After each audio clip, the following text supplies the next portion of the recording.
నమస్తే friends, welcome to special recipes. ఇవాళ నేను గోగాకు బీరకాయ కాంబినేషన్లో కర్రీ చేయబోతున్నానండి. చాలా బాగుంటుంది. తయారీ విధానం చూద్దాం. స్టవ్ ముట్టించి కడాయి పెట్టినాను. 4 టేబుల్ స్పూన్ దాకా ఆయిల్ వేస్తున్నాను. జీలకర్ర 1 స్పూను, ఆవాలు 1 స్పూన్, ఉద్దిపప్పు 4, కట్ చేసిన ఆనియన్ 1 కలుపుకుందాం. పసుపు 1/2 స్పూను, ఆనియన్ రెడ్ అయిందని టమాటా వేసేస్తున్నా.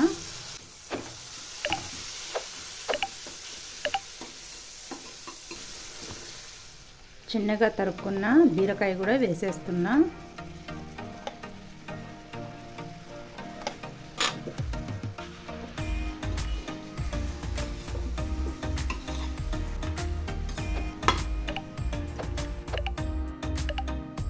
మూత పెట్టి మగ్గించుకుందామండి. 1 నిమిషం అయ్యిందండి. చిటికెడు ఇంగువ కూడా వేసుకున్నాము. ఉప్పు 1 స్పూన్ వేసుకుంటున్నాను. మళ్ళీ టేస్ట్ చూసి వేసుకుందాము. ఒక 10 నిమిషాలు మూత పెట్టేస్తాము. నీరు అవుతుంది. 5 నిమిషాలు అయిందండి. చూద్దాము. చూసారా, బీరకాయ కదండి, మనము నీళ్ళు వేయాల్సిన పని లేదు. ఆటోమేటిక్గా అదే నీరు అవుతుంది. దాన్ని బట్టి మనము నీళ్ళు వేసుకోవాలా వద్దా అని చూద్దాం. నాకు తెలిసి ఈ వాటర్తోనే బీరకాయ మొత్తం మగ్గిపోతుంది. బీరకాయ ఇంకొంచెం ఉడకాలండి. మూత పెట్టేస్తాం.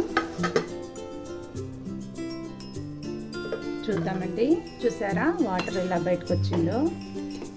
మనము బీరకాయని పట్టుకొని చూద్దాము. కొంచెం ఉడకాలండి. మెత్తపడింది. మనము దీంట్లోకి గోగాకు వేస్తున్నానండి. 50% బీరకాయ ఉడికాక గోగాకు పెట్టేయండి. పెట్టేసి మూత పెట్టి ఇంకో 10 నిమిషాలు మగ్గనిస్తాము. మీడియంలోనే పెట్టుకోండి. చూద్దామండి.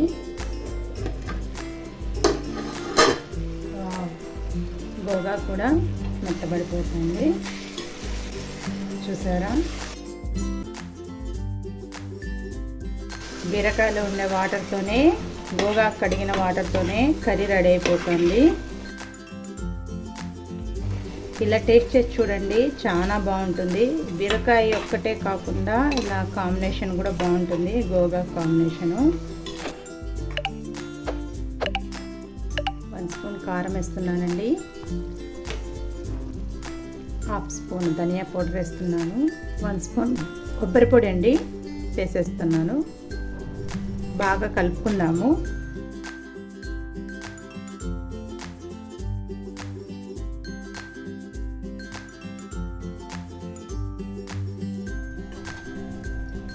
ఇంకొక 5 నిమిషాలు మగ్గనిస్తాము.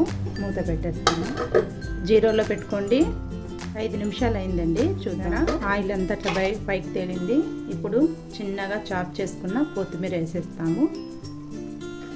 కలుపుకుందాం.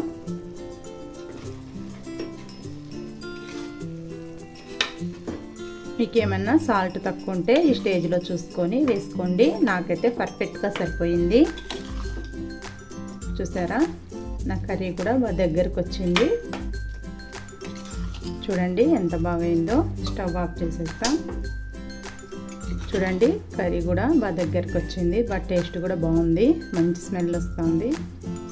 మీకు కానీ వీడియో నచ్చితే లైక్ చేయండి, షేర్ చేయండి, సబ్స్క్రైబ్ చేసుకోండి. పక్కనున్న బెల్ ఐకాన్ని క్లిక్ చేయండి. Thank you for watching.